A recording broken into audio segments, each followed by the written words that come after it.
బులెటిన్లో breaking news చూస్తున్నాం. RTC JAC నాయకులను చర్చలకు ఆహ్వానించింది ప్రభుత్వం. మరి కాసేపట్లో ఈ చర్చకు సంబంధించి కూడా టైం ప్లేస్ చెబుదామని సమాచారం ఇచ్చినట్టుగా తెలుస్తుంది. ఆర్టీసీ యాజమాన్యం ఆర్టీసీ కార్మికుల సమస్యల పరిష్కారానికి ముందడుగు పడిందని చెప్పుకోవచ్చు. మరి కాసేపట్లో సెక్రటరియట్లో అన్ని యూనియన్ నాయకులతో సమావేశం కాబోతుంది కమిటీ. దీనికి సంబంధించినటువంటి బ్రేకింగ్ న్యూస్ చూస్తున్నాం. సీనియర్ ఐఏఎస్ అధికారులతో కమిటీ ఏర్పాటు చేసింది ప్రభుత్వం. మరి కాసేపట్లో సెక్రటరియట్లో అన్ని యూనియన్ నాయకులతో సమావేశం కాబోతుంది ఈ కమిటీ.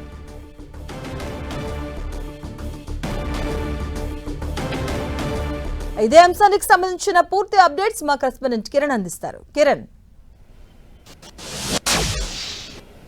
మాధవి, తెలంగాణ ఆర్టీసీని ప్రభుత్వంలో విలీనించాలనే ప్రధాన డిమాండ్తో రేపటి నుంచి కూడా ఆర్టీసీ యూనియన్లన్నీ కూడా సమ్మెకి వెళ్ళబోతున్న నేపథ్యంలో ఆ సమ్మెని విరింపు చేసేందుకు తెలంగాణ ప్రభుత్వం కీలక నిర్ణయం తీసుకున్నట్టుగా మనం చెప్పుకోవాల్సి ఉంటుంది. మరికొద్ది సేపట్లో సెక్రటరియట్ వేదికగా ఇటు సీనియర్ ఐఏఎస్ అధికారుల కమిటీ నేతృత్వంలో కూడా యూనియన్ నాయకులతో చర్చలు జరగబోతున్నట్లు కదా. అందుకు సంబంధించి ఎందుకంటే ఇప్పటికే ఆర్టీసీ ఎండీ నాగిరెడ్డి కూడా ఉదయం మంత్రి పొన్నం ప్రభాకర్తో కూడా ఏకాంతంగా భేటీ అయ్యారు. వారికి సంబంధించిన డిమాండ్స్ కావచ్చు, వారు ఏం కోరుతున్నారు ఏంటన్న అంశాలకు సంబంధించి కూడా సుదీర్ఘంగా అందుకు సంబంధించి ఒకవేళ కార్మిక సంఘాలు సమ్మె విరించకపోతే ప్రత్యామ్నాయ మార్గాలు ఏం చేయాలన్న అంశాలకు సంబంధించి కూడా చర్చించిన కొన్ని గంటల్లోనే కూడా రాష్ట్ర ప్రభుత్వం కీలక నిర్ణయం తీసుకున్నట్టుగా మనమైతే చెప్పుకోవచ్చు. అందుకు సంబంధించి కూడా ప్రస్తుతానికైతే ఇటు సెక్రటరియట్ వేదిక, ఎందుకంటే ఇప్పటికే తెలంగాణ ప్రభుత్వంలో ఆర్టీసీని విలీనం చేయాల్సిన సంబంధించి కూడా ఏర్పాటు చేసిన కమిటీ ఏదైతే ఉందో ఆ కమిటీ కూడా ప్రస్తుతానికైతే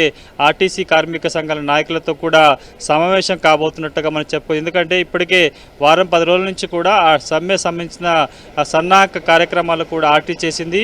రేపు ఉదయం నుంచి కూడా సమ్మెలోకి వెళ్ళబోతున్నట్టుగా ఇప్పటికే డెడ్ లైన్ విధించిన నేపథ్యం. ఎందుకంటే 2 పర్యాయాల పాటు లేబర్ కమిషన్ వద్ద ఆర్టీసీ కార్మికులకు సంబంధించి మాత్రమే చర్చలకు హాజరయ్యారు. ప్రభుత్వం కావచ్చు, ఇటు ఆర్టీసీ యాజమాన్యం సంబంధించి కూడా ఎవరు కాకపోవడంతో గత్యంతరం లేక సమ్మెకి వెళ్తామంటూ కూడా కార్మిక సంఘాలకు సంబంధించిన జేఏసీ కూడా సమ్మె సంబంధించిన తేదీని కూడా ప్రకటించిన పరిస్థితి. ఇందుకు సంబంధించి ఇప్పటికే కొద్దిసేపటి క్రితం వారు కూడా మాట్లాడుతూ తమ 10 డిమాండ్లకు సంబంధించి కూడా ప్రధానమైన డిమాండు 2 ఏళ్లుగా ఇటు కాలయాపన చేస్తూ తమ ఉద్యోగ భద్రత కావచ్చు, ప్రైవేట్ పరంతో అటు ఎలక్ట్రికల్ బస్సుల పేరుతో కూడా ఆర్టీసీ యాజమాన్యాన్ని ప్రైవేట్ పరం చేసేందుకు కుట్ర జరుగుతుందని కూడా ప్రధానంగా ఆరోపిస్తున్న పరిస్థితి కనిపిస్తుంది. కాబట్టి పూర్తి స్థాయిలో రాష్ట్ర ప్రభుత్వంలో ఆర్టీసీ యాజమాన్యాన్ని కూడా విలీనం చేయాలని అంశం ప్రధాన డిమాండ్తో కూడా రేపటి నుంచి సమ్మెకు వెళ్తున్నట్టు ఇప్పటికే పేర్కొన్న పరిస్థితి. ప్రస్తుతానికైతే అందుకు సంబంధించి కూడా వారితో ఉదయం నుంచి కూడా కొంత డైలమా చోటు చేసుకుంది. చర్చలకు పిలవకపోవడంతో కూడా సన్నద్ధత ఏర్పాటు చేసుకున్న కార్మిక జేఏసీకి సంబంధించి కూడా కొద్దిసేపటి క్రితమే ఇటు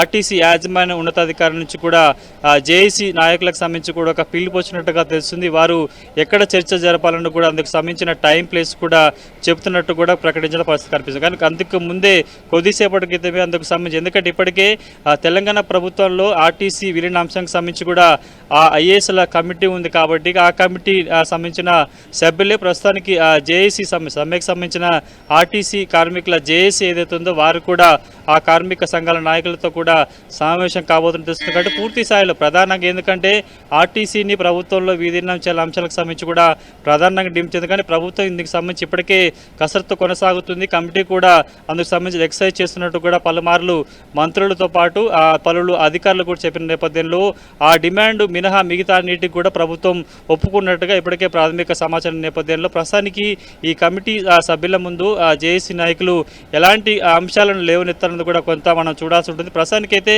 ప్రధానంగా మనకు అందుతున్న సమాచారం ప్రకారం అయితే విలీన అంశం మీదన కూడా జేఏసీ సమ్మె వ్యవహారం సంబంధించి కూడా ఆధారపడి ఉంటున్నట్టుగా చెప్పుకోవాల్సి ఉంటుంది. ఒకవేళ ఆ అంశానికి తప్ప మిగతా అంశాలకు సంబంధించి కూడా, ఎందుకంటే ఇప్పటికే ఉద్యోగ భద్రత లేదు, చాలామంది సంబంధించి కూడా ఇతర డిపోలకి చేస్తున్నారు. కార్గోను కూడా ఆర్టీసీకి చాలా లాభాలు తెచ్చింది. గడ్డు పరిస్థితుల్లో ఆర్టీసీని ఆదుకున్న కార్గోను కూడా ప్రైవేట్ పరం చేసిన నేపథ్యంలో ఆ బూచిగా చెప్పి ఎలక్ట్రికల్ బస్సుల నేపథ్యంలో కూడా ఇప్పటికే రానున్న ఈ సంవత్సరం ఏడాదికి సంబంధించి కూడా ఇటు హైదరాబాద్ జంట నగరాల్లో పూర్తిగా ఎలక్ట్రికల్ బస్సులు తిప్పే విధంగా ప్రభుత్వం కార్యాచరణ సిద్ధం చేస్తున్న నేపథ్యంలో కూడా కొంత ఆర్టీసీ సంఘాలు కూడా బెట్టు దిగిన పరిస్థితి కనిపిస్తుంది. కాబట్టి ప్రధానంగా మిగతా డిమాండ్ను పక్కన పెడితే కానీ ఎట్టి పరిస్థితుల్లో ఇటు ప్రభుత్వంలో ఆర్టీసీ విలీనాంశానికి సంబంధించి కూడా డిమాండ్ ఉంటేనే దానికి ఒప్పుకుంటేనే కూడా తాము సమ్మెకు విరమించే అవకాశం ఉన్నట్టుగా కార్మిక సంఘాలు జేఏసీ చెప్తుంది. కాబట్టి చూడాల్సి ఉంటుంది మరికొద్ది సేపట్లో అందుకు సంబంధించి కూడా యాజమాన్యం ఇప్పటికే జేఏసీ నాయకులకు సంబంధించి కూడా చర్చలకు సంబంధించిన టైంతో పాటు ప్లేస్ కూడా చెప్తారని చెప్పిన పరిస్థితి కనిపిస్తుంది. కాబట్టి ఒకవేళ బస్ భవన్లో చర్చ జరుగుతాయా లేకపోతే సెక్రటేరియట్లో, ఎందుకంటే ఇప్పటికే ఈ సంబంధించిన కమిటీ ఉందా, కమిటీ సమక్షంలో చర్చ జరుగుతాయి లేకపోతే వీరే బస్ భవన్కి వెళ్తారన్న కూడా కొంత సమాచారం రావాల్సింది. ప్రస్తుతానికైతే మరికొన్ని గంటలకే సమ్మెకి టైం ఉన్న నేపథ్యంలో కూడా ప్రభుత్వం కీలక నిర్ణయం తీసుకున్న నేపథ్యంలో ఏం జరుగుతుంది ఏంటంటే కూడా యావత్తు ఆర్టీసీ కార్మికుల లోకమంతా ఎదురు చూస్తున్న పరిస్థితి. Right, thank you Kiran.